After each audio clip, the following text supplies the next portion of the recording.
السلام علیکم ورحمۃ اللہ وبرکاتہ۔ سفیز ڈائری کی ہسٹری سیریز میں خوش آمدید۔ ہم گزشتہ ایپیسوڈ میں جس شخصیت کے بارے میں بات کر رہے تھے وہ امام اہل سنہ احمد بن حنبل رحمہ اللہ تھے، اور آج ان کی زندگی میں پیش آنے والا فتنہ خلق قرآن کے بارے میں تفصیل سے آگاہ کریں گے۔ تو چلیں ویڈیو کو شروع کرتے ہیں۔ خلق قرآن کا فتنہ 212 ہجری بمطابق 827 عیسوی سے شروع ہوا۔ 6 برس تک خلیفہ مامون الرشید اسی شش و پنج میں مبتلا رہا کہ آیا اس کو تمام مسلمانوں کے لیے لازمی قرار دیا جائے یا نہیں۔ آخرکار اس کی شمشیر استبداد نے اس مسئلے کو بجبر تسلیم کرانا چاہا۔ محدثین کی ایک بڑی جماعت دین اسلام کے لیے سب طرح کے مصائب و تکالیف برداشت کرنے کے لیے کمر بستہ ہو گئی۔ مامون نے یحییٰ بن اقسم قاضی القضات کو 217 ہجری میں معزول کر دیا، اور ان کی جگہ احمد بن داؤد المعتزلی کو قاضی القضات مقرر کر دیا۔ اس معتزلی کی رائے سے بہت سے علماء حق قید ہوئے، بہت سے جلا وطن کر دیے گئے، بعض خاک و خون میں تڑپے، اور بہت سو کے قدم ڈگمگا بھی گئے۔ خلیفہ مامون نے معتزلی علماء کے اکسانے پر علماء امت کو ایک خط لکھا جس میں قرآن کو مخلوق اور محدث ماننے کی بجبر دعوت دی گئی۔ انکار کی صورت میں سختیاں شروع کرنے، معاش بند کرنے اور سخت سزاؤں کی دھمکی بھی دی گئی۔ بہت سے جبراً قائل ہو گئے کہ قرآن مخلوق ہے، مگر احمد بن حنبل اور محمد بن نوح نیشاپوری رحمہم اللہ نے اس نظریے کو ماننے سے صاف انکار کر دیا۔ آزمائش کے اس مرحلے پر دونوں ثابت قدم رہے، بلکہ کندن بن کر نکلے اور بڑا رتبہ بھی پایا، مگر درجہ بدرجہ آپ صلی اللہ علیہ وسلم کا یہ ارشاد انہیں ازبر یاد تھا کہ یہ دنیا ہمیشہ مصائب اور فتنے دکھایا کرتی ہے، بعد کے ادوار میں مصائب کی شدت میں تیزی آ جائے گی۔ خلیفہ مامون نے سب علماء کو بلا بھیجا۔ کمزور لوگ حکومت کی سطوت اور قہر کے آگے گردن خم کر بیٹھے۔ احمد اور محمد بن نوح نے جب نہ مانا تو دونوں حضرات کو اونٹ پر سوار کر کے مامون کے ہاں لے جایا گیا۔ راستے میں ایک بدو نے نصیحت کرتے ہوئے کہا، آپ مسلمانوں کی نمائندگی کرنے جا رہے ہیں، سب کی نظر آپ پر ہے، تو اللہ کے لیے آپ مسلمانوں کو رسوا نہ کیجیے گا، اللہ آپ کا دوست ہے، صبر کیجیے گا۔ موت تو بہرحال آنی ہے، اس فتنے میں آپ اگر کامیاب ہو گئے تو دنیا اور آخرت دونوں سنور جائیں گی۔ احمد رحمہ اللہ فرماتے ہیں کہ یہ نصیحتیں میرے دل کو لگ گئی اور میں نے مامون کے خیالات کی نفی کا پورا عزم کر لیا۔ مامون کے ہاں جب یہ دونوں حضرات پہنچے تو قریب ہی ایک جگہ میں انہیں ٹھہرا دیا گیا۔ خادم نے اطلاع دی کہ مامون نے رسول اللہ صلی اللہ علیہ وسلم سے قرابت کا واسطہ دے کر قسم کھائی ہے کہ اگر احمد نے خلق قرآن کا اقرار نہ کیا تو اسی تلوار سے اس کی گردن اڑا دوں گا۔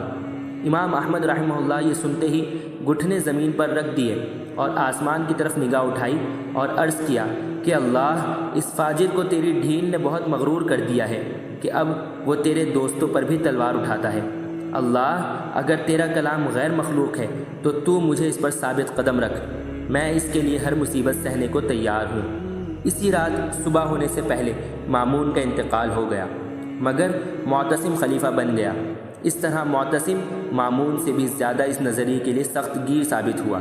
اس نے احمد بن حنبل رحمہ اللہ کو دیگر قیدیوں کے ساتھ بیڑیاں باندھ کر ایک کشتی میں پایہ تخت بغداد بھیج دیا۔ محمد بن نوح راستے میں ہی انتقال کر گئے۔ احمد جب بغداد پہنچے تو پاؤں میں بوجھل بیڑیاں تھیں جن کی وجہ سے چلنا دشوار تھا، اور وہ سخت علیل ہو گئے۔ قید خانے میں ڈال دیے گئے اور 30 ماہ قید میں رہے۔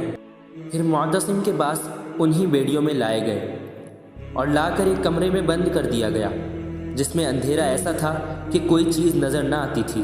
انہوں نے رب کے حضور نماز شکرانہ ادا کی۔ امام احمد بن حنبل رحمہ اللہ فرماتے ہیں کہ معتصم کے پاس مجھے اسی حالت میں لے جایا گیا۔ میں نے سلام کے بعد گفتگو شروع کی اور کہا کہ آپ کے نانا محترم کا کیا پیغام تھا؟ تو معتصم باللہ نے کہا کہ لا الہ الا اللہ کی طرف۔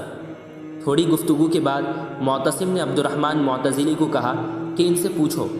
عبد الرحمن معتزلی نے مجھ سے کہا کہ قرآن کے متعلق آپ کا کیا خیال ہے؟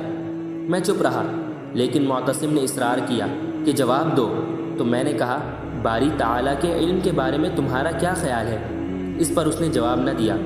میں نے کہا قرآن اللہ کا علم ہے اور جس نے اللہ کے علم کو مخلوق کہا اس نے کفر کیا۔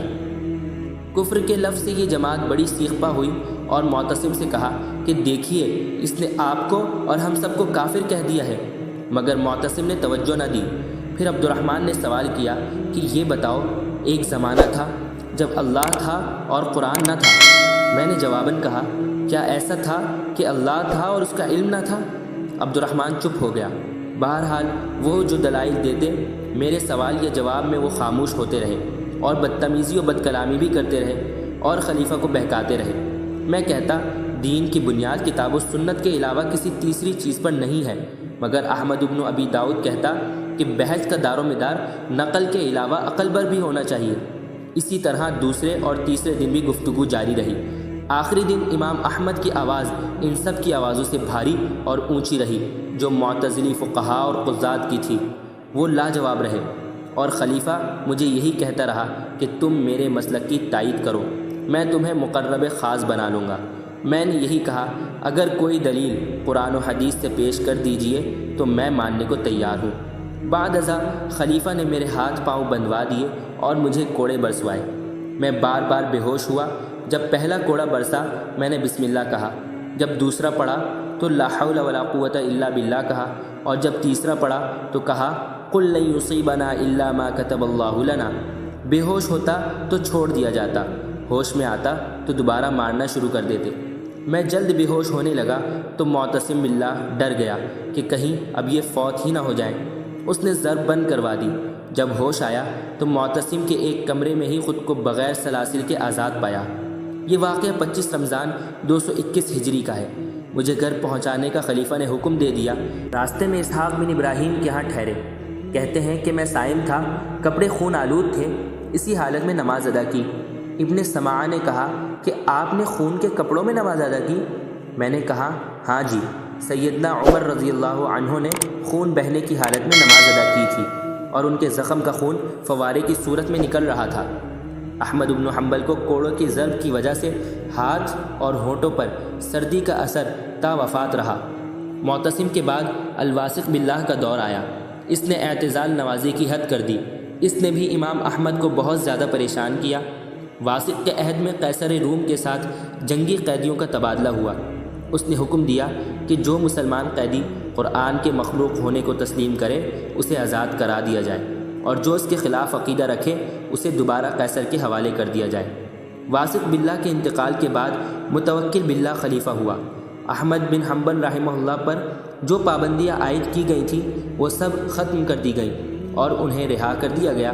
232 ہجری میں فتنہ خلق قرآن ختم ہوا اور متوکل باللہ نے اس پر پابندی عائد کر دی۔ امام احمد بن حنبل رحمہ اللہ درس و تدریس کی مسند پر رونق افروز ہوئے۔ ان کی پیرانہ سالی، زہد و ورع، تقوی و طہارت، زہد و قناعت اور آفات و مصائب کی برداشت نے ان کا مقام و مرتبہ بہت زیادہ بلند کر دیا، اور اس طرح وہ مرد قلندر اپنی جد و جہد میں کامیاب ہو گیا۔ تو آج کی اس ویڈیو میں اتنا ہی۔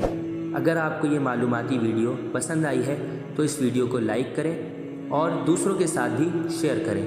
جزاک اللہ خیراً۔ السلام علیکم ورحمۃ اللہ وبرکاتہ۔